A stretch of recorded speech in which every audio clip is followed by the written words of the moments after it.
देश में 1 जुलाई से तीनों नए कानून लागू हो गए। पिछले साल संसद द्वारा पारित होने के बाद ये तीनों कानूनों को इस साल लागू करना था, जो कि 1 जुलाई यानी कि आज से सभी जगह पर प्रभावी हो गए। पहले तीनों कानून, जो नए तीनों कानून हैं, उनका नाम जान लीजिए कि किस नाम से ये तीनों कानून जाने जाएंगे। भारतीय न्याय संहिता यानी BNS, जो कि पहले IPC था। दूसरा, भारतीय नागरिक सुरक्षा संहिता BNSS, जो कि पहले CRPC के नाम से जाना जाता था। और तीसरा, भारतीय साक्ष्य अधिनियम BSA, जिसे पहले आप इंडियन एविडेंस एक्ट IAA के नाम से जानते थे। इस तीनों नए कानून के तहत देश में अब कानून की नई व्यवस्था लागू की गई है।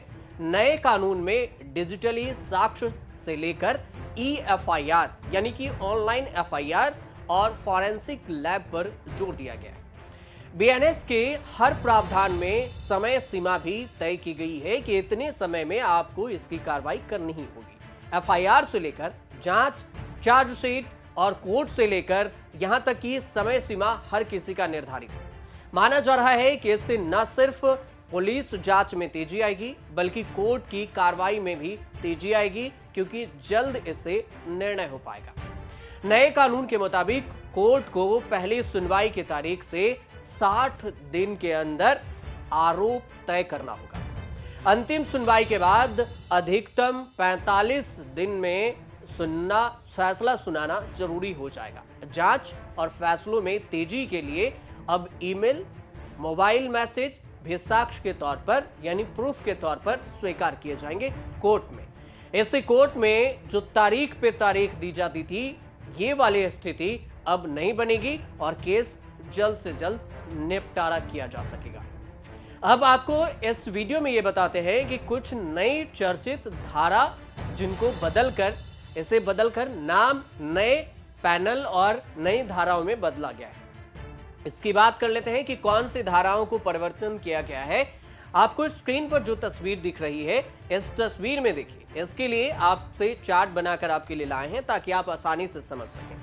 अगर आप देखेंगे तो इसमें होगा कि अपराध आपको जो दी गई है, और IPC जो कि पहले थी, जिसे आप पहले जानते थे IPC के नाम से, इंडियन पेनल कोड, और अब BNS हो गया है।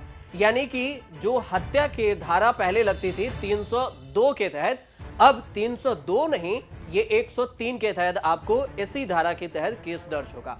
यानी अब मर्डर में 302 नहीं 103 लिखा जाएगा। हत्या की कोशिश यानी अटेम्प्ट टू मर्डर जो धारा होती थी वो 307, इसी को अब बदलकर 109 कर दिया गया है। अब देखिए यहां पर गैर इरादतन हत्या, इसकी जो है 304 पहले धारा थी, IPC की धारा 304, अब इसे 105 कर दिया गया है। लापरवाही से मौत में 304A के तहत पहले केस दर्ज होता था, जो कि अब 106 कर दिया गया है। यानी BNS की धारा 106 के तहत अब ये केस दर्ज किया जाएगा। रेप और गैंगरेप के मामले में 375, 376 जो पहले था धारा IPC की धारा, उसे बदलकर अब 63, 64 और 70 कर दिया गया है। हालांकि 63 से लेकर 99 तक BNS की धारा के तहत में केस दर्ज किया जाएगा। इसमें अलग अलग प्रावधान है कि किस धारा के तहत किस का केस रजिस्टर्ड होगा। अब आपको इससे आगे के जो जानकारी है वो भी बताते हैं कि कौन कौन से और धाराओं में परिवर्तन किया गया है। ये कानून विक्टिम सेंट्रिक है। पहले दिनों तक किसी को पुलिस ले जाती थी, परिवार वालों को कोर्ट में आना पड़ता था। अब हमने कंपलसरी किया है कि हर थाने में रजिस्टर होगा और ई-रजिस्टर भी होगा कि कौन सा अपराधी पुलिस की कस्टडी में है, जिससे हेबियस के माध्यम से कोर्ट में नहीं जाना पड़ेगा। तलाशी और रेड दोनों स्थिति में वीडियोग्राफी की जाएगी, जिससे पुलिस के अधिकारों का दुरुपयोग न हो पाए।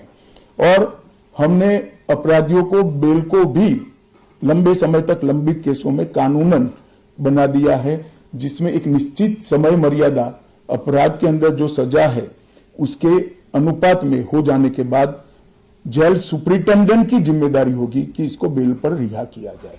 तो इसके लिए कोर्ट में किसी को जाने की जरूरत नहीं पड़ेगी। When you tinker with the law by one comma full stop, it gives an opportunity to a clever prosecution lawyer or a clever defense lawyer to say all the 100 years and 200 years of case law on that provision has been changed by the change of a comma full stop.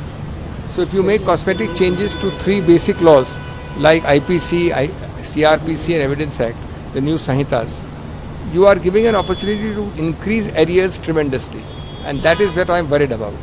परवर्स हैं और ये एक police राज की स्थापना करेंगे इस देश में। आपकी बात बिल्कुल 100% सही है कि ये 2 समानांतर फौजदारी की प्रणालियों को आज से जन्म देंगे। 30 जून 2024 रात 12 बजे तक जो फौजदारी के मुकदमे लिखे गए हैं और जो अदालतों के संज्ञान में हैं, वो तो पुराने कानूनों के तहत उनके ऊपर कार्रवाई होगी। और जो 30 जून 2024 12:01 रात के बाद या दर्ज किए गए हैं या किए जाएंगे या अदालतों के सामने जाएंगे, उसमें नए कानून के तहत कार्रवाई होगी। और भारत की जो जुडिशल प्रणाली है, जो न्यायपालिका है, उसमें 3.4 करोड़ जो मामले हैं वो लंबित हैं। उसमें अधिकतर फौजदारी के मुकदमे हैं और इसलिए इससे एक बहुत बड़ा संकट आने वाला है। और इसलिए निरंतर और लगातार हम इस बात को कह रहे हैं, इनके क्रियान्वयन को रोककर इन कानूनों को संसद के दोबारा समक्ष रखकर एक संयुक्त संसदीय समिति के सामने भेजकर उसके बाद इनको क्रियान्वित किए जाना चाहिए। आने वाले दिनों में एक बहुत बड़ी समस्या और संकट भारत की जो न्यायपालिका है और भारत की जो फौजदारी के कानून की प्रणाली है उसके लिए खड़े होने वाली है। अब जो मैंने आपको 63, 64 और 70 जो कि रेप और गैंग रेप की धारा के बारे में बताई थी, उसमें आपको बता देते हैं कि धारा 63 से 99 तक की जो धारा है उसमें रेप और गैंग रेप की धाराओं को रखा गया है। इसमें भी कैटेगरी बनाया गया है कि रेप पर धारा 63 से कार्रवाई की जाएगी और दुष्कृत्य की सजा होगी 64। इसमें स्पष्ट किया गया है। गैंगरेप के लिए धारा 70 का इस्तेमाल किया जाएगा। यौन उत्पीड़न को धारा 74 में परिभाषित किया गया है। नाबालिग से रेप या गैंगरेप के मामले में अधिकतम सजा में फांसी का प्रावधान भी दिया गया है। यानी देश के खिलाफ युद्ध भी हो उसके लिए भी धाराएं बनाई गई। जो स्क्रीन पर आप देख रहे हैं इसमें है कि देश के खिलाफ अगर युद्ध, यानी कि जिसे आप राजद्रोह कहा करते थे पहले, उसे 121 ए से अब इसे नहीं जाना जाएगा। अब ये 147, 148 की धारा में कोई भी केस रजिस्टर्ड होगा। मानहानि का मुकदमा जो पहले 499 और 500 आईपीसी की धारा 499, 500 के तहत होता था, वो 356 के तहत होगा। और छेड़छाड़ के मामला 354 से हटाकर अब 74 कर दिया गया है। और यही दहेज हत्या 304 बी से हटाकर धारा 80 कर दिया गया है। बीएनएस की धारा 80, आप ये ध्यान रखिएगा, पहले आईपीसी था अब बीएनएस हो गया है। उसके बाद दहेज प्रताड़ना की धारा है 498 ए, जो पहले थी आईपीसी की, वही अब 85 हो गया है। यही चोरी की धारा अगर बोले, अगर चोरी में आपको 379 के तहत केस दर्ज होता था, वो अब 303 की धारा के तहत, बीएनएस की 303 धारा के तहत केस दर्ज किया जाएगा।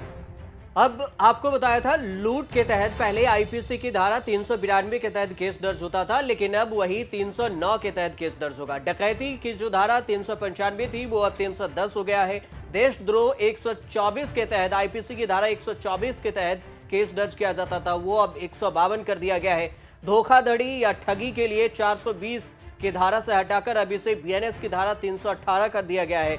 मानहानि की धारा 499, 500 से हटाकर अब 356 के तहत मानहानि का मुकदमा दर्ज होगा। वहीं पर गैर कानूनी सभा, जो आप कहते थे कि चुनाव के समय ज्यादातर ऐसे लगाते थे कि आप एक जगह पर 5 लोग इकट्ठा नहीं हो सकते, उसे अब हटाकर 144 से हटाकर 87 के तहत में अब ये चीजें लागू की जाएगी कि आचार्य संहिता में ज्यादातर उल्लंघन में लगाए जाते थे ये धारा कि 144 के उल्लंघन में आपको जेल हो सकती है, यानी 24 घंटे तक पुलिस आपको रख सकती है। आप एक जगह पर 5 लोग नहीं इकट्ठा हो सकते। ये वही धारा थी जो आपको कहा जाता था धारा 144 लागू है। अब इसे 144 भूल जाइए। अब इसे याद रखना होगा आपको 87 धारा के तहत। ये कुछ धाराएं हैं जो आपको बताई गई है। अब इसकी विस्तार से भी बात करते हैं कि इसके अलावा कौन कौन सी धाराएं हैं जो बताई गई है नए बीएनएस कानून। चलिए अब आपको एक कुछ नए धाराओं के बारे में बताते हैं। जैसे कि पहले मॉब लिंचिंग के लिए कोई कानून नहीं था, उसे भीड़ में हमला के तौर पर देखा जाता था, लेकिन आईपीसी में मॉब लिंचिंग का जिक्र नहीं किया गया। अब इसी अपराध को, मॉब लिंचिंग की जो घटना है उसको उम्र कैद से लेकर मौत तक की सजा में बदल दी गई है कि मॉब लिंचिंग में मौत भी हो सकती है, यानी कि आपको मृत्यु दंड दिया जा सकता है, जो कि बीएनएस की धारा 103(2) से परिभाषित किया गया है।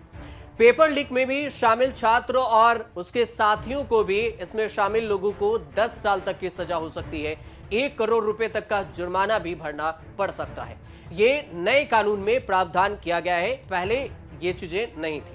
अब आपको बताते हैं राजद्रोह की धारा। राजद्रोह की धारा में अब राजद्रोह की धारा नहीं है, बीएनएस में राजद्रोह से जुड़े अलग धारा नहीं है, यानी कि राजद्रोह को समाप्त कर दिया गया है।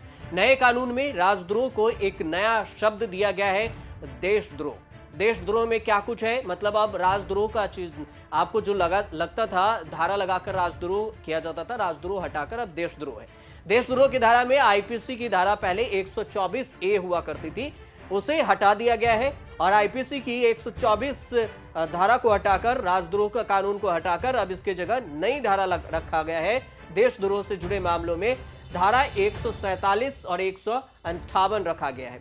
यही धारा 147, 158 में उम्र कैद की सजा है और यही देख लीजिए युद्ध की तैयारी करने वालों के खिलाफ धारा 149 है, यानी कि आप कोई भी साजिश नहीं रच सकते। धारा 152 में लिखकर संकेतों से, इलेक्ट्रॉनिक माध्यमों से प्रदर्शन अगर करते हैं तो इसके तहत केस रजिस्टर्ड होगा 152 के तहत, जिसे विद्रोह फूट सकता है। 7 साल की सजा और उम्र कैद का भी प्रावधान इसमें रखा गया है। मतलब सीधे तौर पर समझिए तो देशद्रोह का कानून है, लेकिन राजद्रोह वाला कानून को अब समाप्त कर दिया गया है। तो इस हिसाब से राजद्रोह और देशद्रोह की जो धारा है वो भी अब समझ गए होंगे।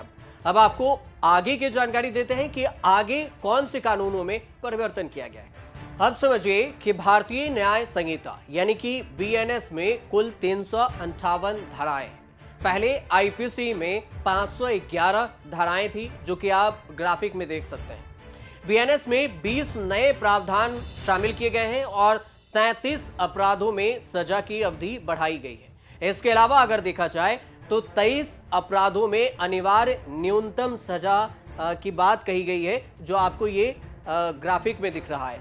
इसके अलावा भी जो परिवर्तन किए गए हैं उसमें आपको बताते हैं कि बीएनएस के तहत क्या क्या सी चीज, कौन कौन सी धाराओं में हटाई गई, कौन कौन सी धाराएं लगाई गई। अब देखिए 83 धाराओं में जुर्माने की राशि को बढ़ा दी गई है। इसके अलावा ये सब बीएनएस की तरह आपको बता रहे हैं। 6 अपराधों में सामुदायिक सेवा का प्रावधान किया गया है। अधिनियम जो है उसमें 19 धाराएं निरस्त और हटा दी गई है।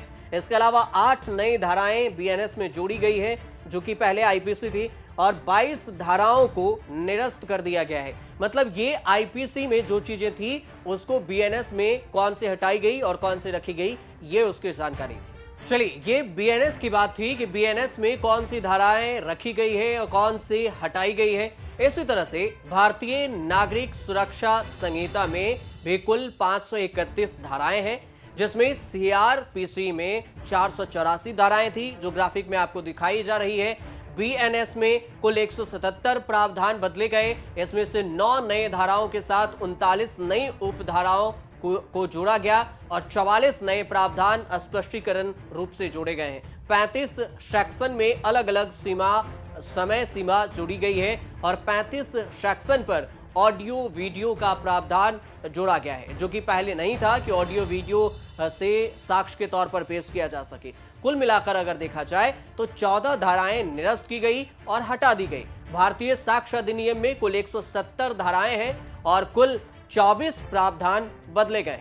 2 नई धाराएं और 6 उपधाराएं जो कि जोड़ी गई है और 6 प्रावधानों को निरस्त किया गया है। इस हिसाब से देखा जाए तो इसमें भी कुछ ज्यादा परिवर्तन किए गए। नए कानून में छीना झपटी से जुड़े मामलों में बीएनएस की धारा 302 के तहत केस दर्ज होता है।